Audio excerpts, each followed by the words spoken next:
ladies and gentlemen, boys and girls, and children of all ages. This is the very first Christmas episode of In the Pink. I am your hostess, the wonderful, talented, charming, most times challenging Pinky. This is actually my first Christmas episode ever, so bear with me. I'm a big Christmas baby, but not in the traditional, you got to get presents and stuff kind of way. I like what it really means about being together, about being with families and those that you love. So, for this one, I will give you my top 10 favorite Christmas specials. Everything else will be coming later. I got a couple of more, top 10s for you, so, and including my own show. So, I will start with number 10. Babes in Toyland from 1997. You can't beat that. Nutcrackers and toy soldiers and stuff like that. It's kick-ass. I like Babes in Toyland. Hey, wasn't LL Cool J in that one? If somebody could just give me a reference, yeah, that's always fun. Number 9, also one of my favorites, A Charlie Brown Christmas.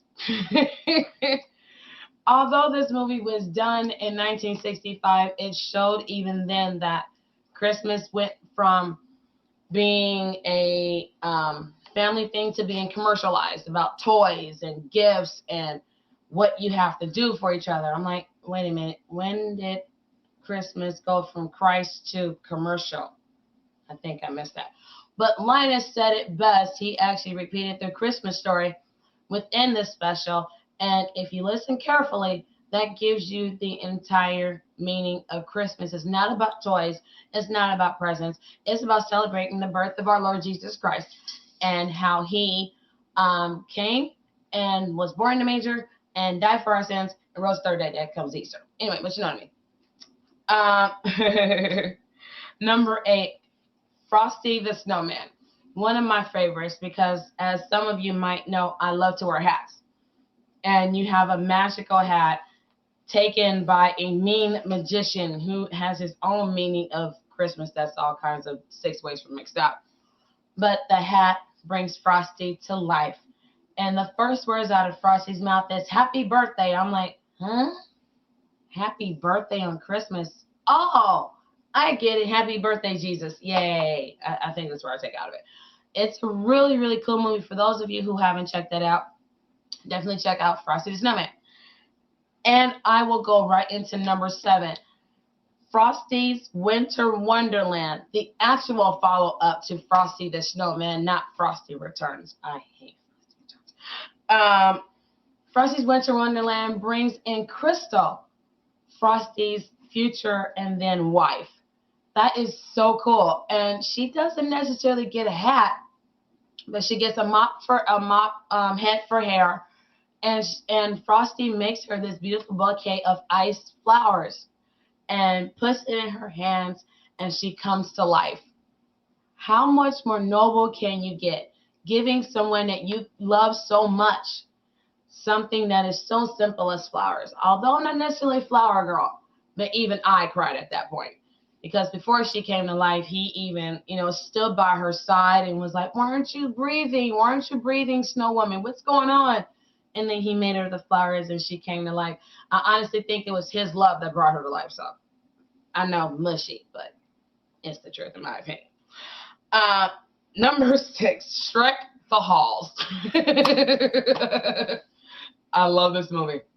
I saw it for the first time the other evening with Casa D18 Studios, and I cracked up laughing because Shrek had his own idea of what Christmas meant with his family and his family alone, with the babies and Fiona, the wife. Well, he didn't count on having the friends come over, Donkey coming over, and the 3 blind mice, and Gingerbread Man having weird dreams of Santa eating his wife, girlfriend, whatever.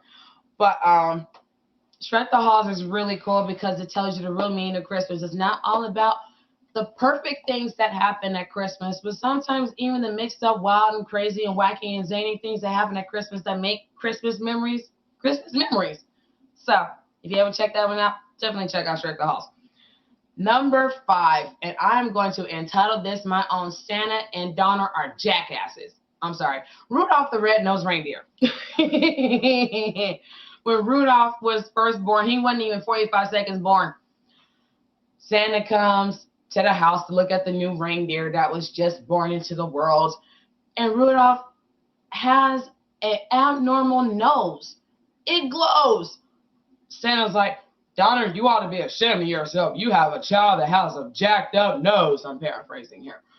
Really, Santa? I thought you were supposed to be all jolly and happy and Christmassy. And here you go talking about somebody's abnormal or what you don't think is normal nose, face, eyes, or ears, whatever. I'm paraphrasing here. Donner, his daddy, was so much of a jackass, actually just banished him.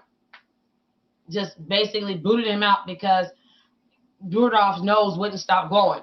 When Rudolph gets really excited, his nose just glows. Tells you how happy that child deer was. So Rudolph had to literally go out into the world, find the land of misfit toys, where ECW got its locker room name from. Land of misfit toys, the toys that nobody wanted, the toys that nobody could fix, the toys that children didn't even want to play with.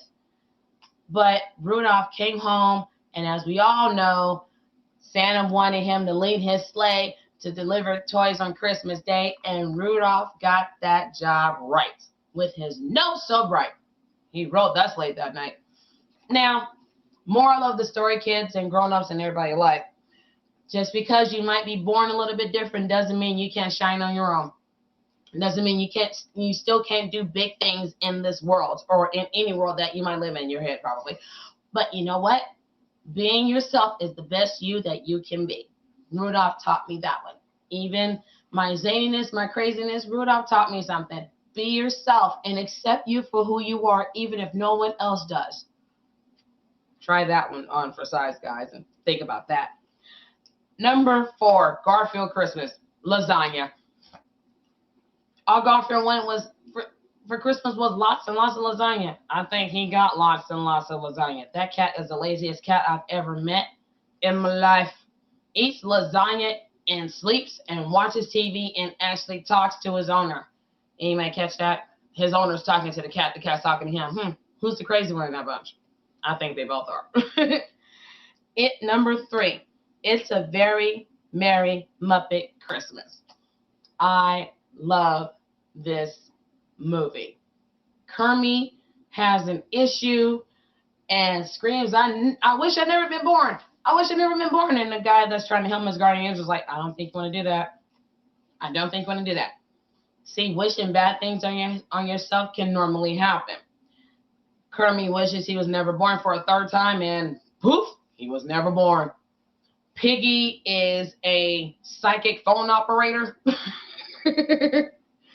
Piggy's a psychic phone operator. Gonzo is homeless, struggling in the mall, singing with his guitar.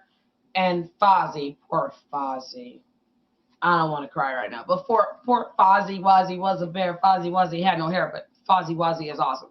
So, Very Muppet Christmas movie is all about just dealing with things that come in life and trying to make the best out of them. You don't make deals with the devil and then try to expect anything good to happen out of it. Just try that on for size and see what you come of that one, guys. Always remember the people that got you to that point, wherever you are in your life. The people that love you, the people that can't stand you, but they still love you anyway. But you know what? Kermit realized in the very end, he wished he had been born. Because with Kermit being born, the world was a much better place. That's why I like this movie. I have 2 more for you, and you guys are going to love me for this. Number 2, A Muppet Family Christmas. Had everybody. The Fraggles, the Muppets.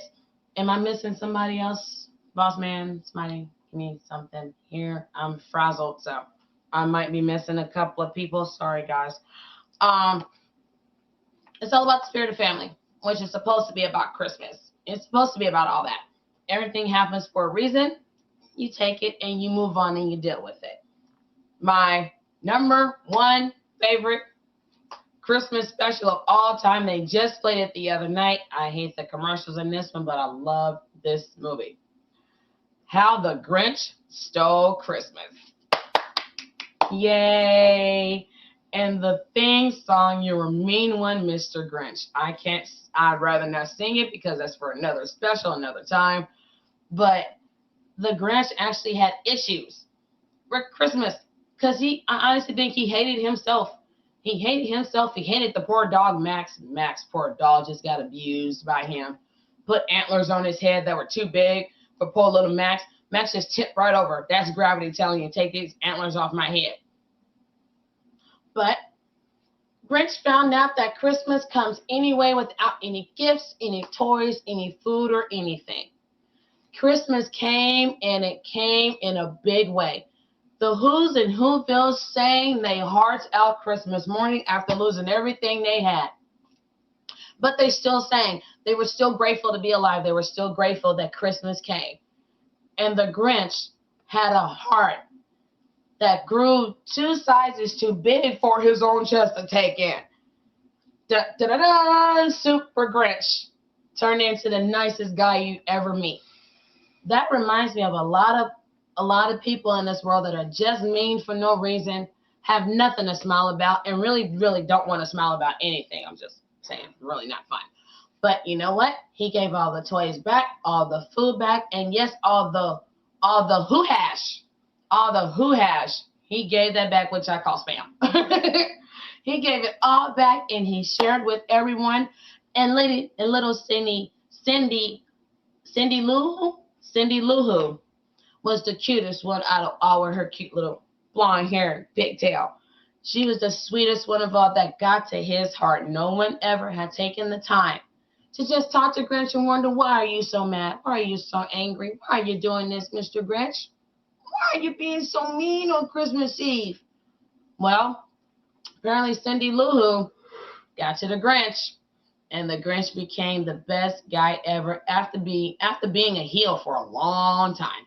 You know something? If the Grinch can change his mind, other people can too. So those are my top 10 Christmas specials. I really hope you guys enjoyed it. I have a couple of more coming up for you. I think you guys are going to get a kick out of it. So until next time, I'm your hostess, Pinky. I hope all of your holiday wishes come true.